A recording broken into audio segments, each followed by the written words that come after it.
that in the coming years, a lot of money is going to be spent in education, and I leave it for such schools to share with you. At elementary level, ladies and gentlemen, the number of schools is reduced all of a sudden from 43,000 to 7,661. This is a sudden drop, which unfortunately results in the drop of the students as well. Most of the time, ladies and gentlemen, we say that it's because of resources. But I was impressed by a quote by Prime Minister Mahathir Mohamad. All of us are aware that when he added, where there is will, there is a way. But Mahathir added this, if there is a way, will can be found. I am quoting this especially here because we have models that at less cost, we can educate affordable quality education. And one of the models is FAS model of the Punjab Education Foundation, which is under the School Education Department. Through FAS, it has been demonstrated that better and affordable quality education can be provided at much lesser cost as compared to public school system in public and private partnerships.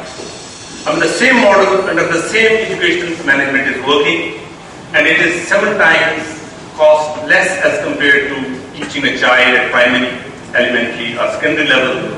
And if you come to non-formal means, at 20% less cost, you can teach at least at primary level. Of course, we don't have a system at elementary and secondary level.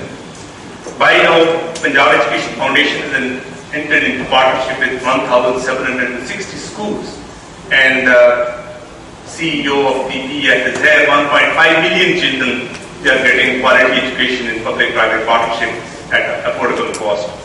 So reduction in cost to implement 25A, there are 2 modes further available to the state. One is enhance the capacity of the PEF, and second is that the non-formal system, which is now merged at the district level, because the same district education officer is catering for formal and non-formal system, we can open more non-formal school, because it just cost rupees 3,600 to open a non-formal school in a village, and it costs 2.2 million rupees to open a primary school in a village.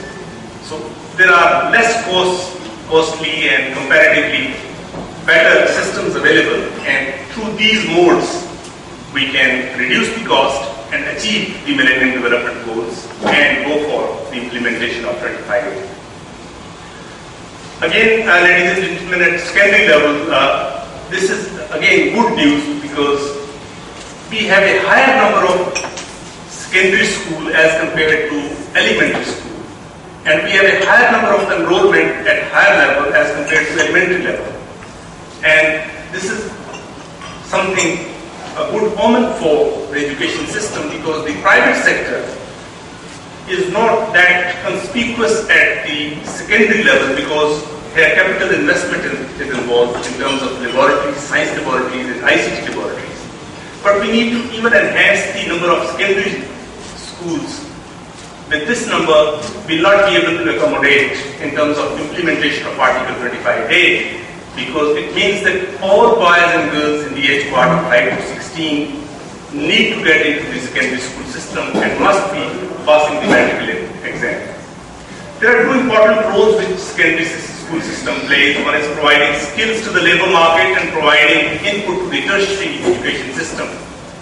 And the quick questions for the policymakers which are confronting all of us are the skill development and preparation that can be achieved by 12 years of school education as terminal qualification.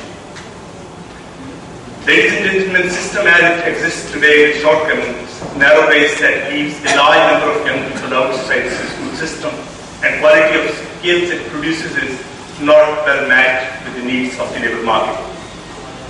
At higher secondary level, again, the number of schools is further reduced to 518, and this is a level where more investment and more attention is required. And here is the level where more coordination is required between Higher Education Department and Higher Education Commission, and with better synergy and synchronization, we'll be able to achieve the level of tertiary education. Next, please. In tertiary education, 2 important important landmarks have been developed. One is the Punjab Education Endowment Fund with an amount of ₹2 billion. And second is the start of the BS degree program, a baccalaureate program for the first time. But the shortcomings are that we don't have a culture of research and publication. And unfortunately, not a single Pakistani university is amongst the 500 centers of excellence. We need sharing of synergy and knowledge acquisition. In terms of technical and vocational education, we have TEPTA and PVTC, two lead agencies in Punjab. And they have been charged with the responsibility of providing technical education and skills to the masses. But in terms of numbers, TEPTA has 481 educational institutions and PVTC has 334, and the total enrollment is not more than 200,000. So if you talk in terms of number of percentage, only 1.3% of the boys and girls are in the age part of 14 to 19 are getting technical education, which is much less than the other countries, because as compared to OECD countries, there they have 35 to 60%, and in terms of Asia Pacific economies, it's 6 to 20%. So we are much behind in terms of technical education. But to talk of developed countries, even your own countries in the region. Then if you look at the percentage, 33.6% of the labor force possesses less than 1 year of education, while 70% of our labor force is getting less than 8 years of education. So there is an urgent need to address this problem. If you look at this interesting figure, and you can see the dropout rate at primary level, and then you can see the dropout rate at the middle level. You can further see the dropout rate at high level. As a matter of fact, this should be addressed by technical and vocational education. But you see the technical and vocational education is just 200,000, and it is at the lowest bottom. Next, please. Now, if you look at the position of Pakistan in the Committee of Nations, starting from Australia and at the end with Turkey, you see Pakistan is at the lowest in terms of technical and vocational education.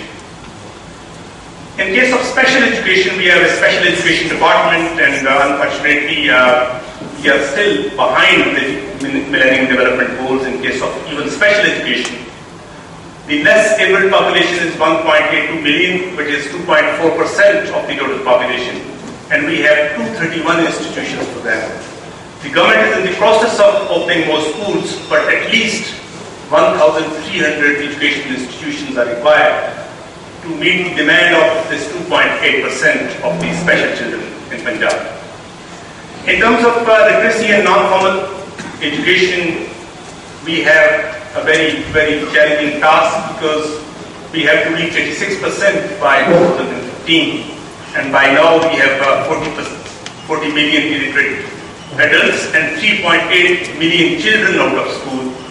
So we need to develop so many things in terms of curriculum. We need to assimilate with the formal school system.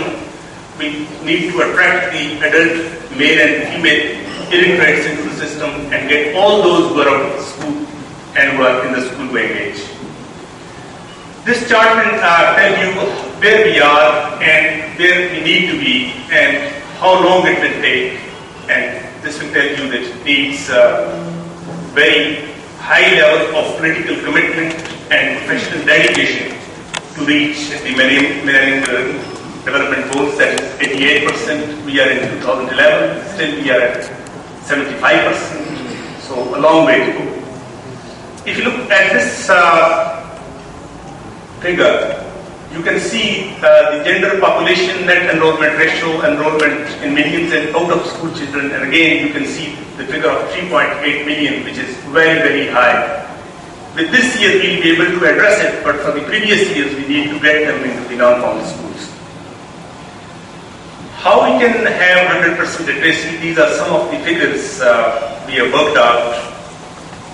It costs very less, rupees 290 for a child and 267 for an adult illiterate.